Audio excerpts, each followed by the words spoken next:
يا أبناء شعبنا الفلسطيني يا أبناء أمتنا العربية والإسلامية ফিলিস্তিনের শান্তিকামী সংগঠন হামাসের প্রধান ইসমাইল হানিয়া নিহত হয়েছেন। ইরানে এক হামলায় ইসমাইল হানিয়া নিহত হন বলে নিশ্চিত করেছে হামাস। ইরানের বিপ্লবী গার্ড বাহিনীও হামাসের এই শীর্ষ নেতা নিহত হওয়ার খবর জানিয়েছেন। ইরানের বিপ্লবী গার্ড বাহিনী ইসমাইল হানিয়া নিহত হওয়ার বিষয়ে এক বিবৃতি দেয়, তবে কিভাবে নিহত হয়েছেন সে বিষয়ে বিস্তারিত কোনো তথ্য উল্লেখ করা হয়নি। ইরানের রাষ্ট্রীয় টেলিভিশন আজ সকালে ইসমাইল হানিয়ার নিহত হওয়ার খবর প্রচার করে।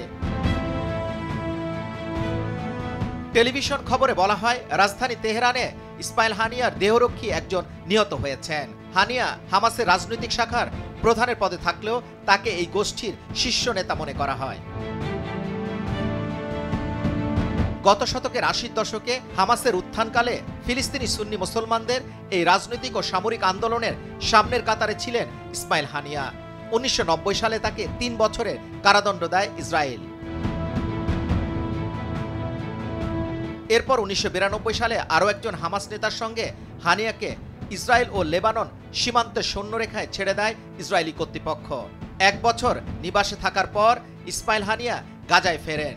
১৯৯৭ সালে হামাসের মতাদর্শী গুরুর কার্যালয়ের প্রধানের দায়িত্ব পালন করেন তিনি। এতে হামাসের তার পদমর্যাদা বাড়ে।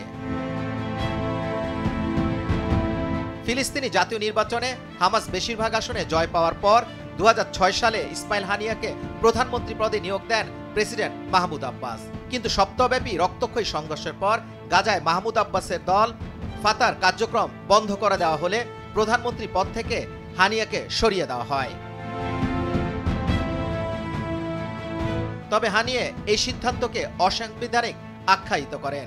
তিনি বলেন, তার সরকার ফিলিস্তিনি জনগণের প্রতি জাতীয় দায়িত্ব পালন থেকে সরবে না এবং তিনি গাজার শাসক থাকবেন।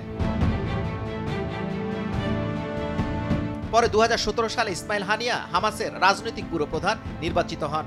পরের বছর ইসমাইল হানিয়াকে সন্ত্রাসী তকমা দেয় যুক্তরাষ্ট্রের পররাষ্ট্র দপ্তর। কয়েক বছর ধরে ইসমাইল হানিয়া কাতারে বসবাস করে আসছিলেন। রয়টার্স বলছে, মঙ্গলবার ইরানের নতুন প্রেসিডেন্টের শপথ অনুষ্ঠানে যোগ দিয়েছিলেন ইসমাইল হানিয়া। IRGC জানিয়েছে, আজ ভোরে তেহরানে ইসমাইল হানিয়ার বাসভবনে হামলা চালানো হয়, যার ফলে তিনি এবং তার একজন দেহরক্ষী শহীদ হন। হামলার কারণটি তদন্তাধীন এবং শীঘ্রই ঘোষণা করা হবে।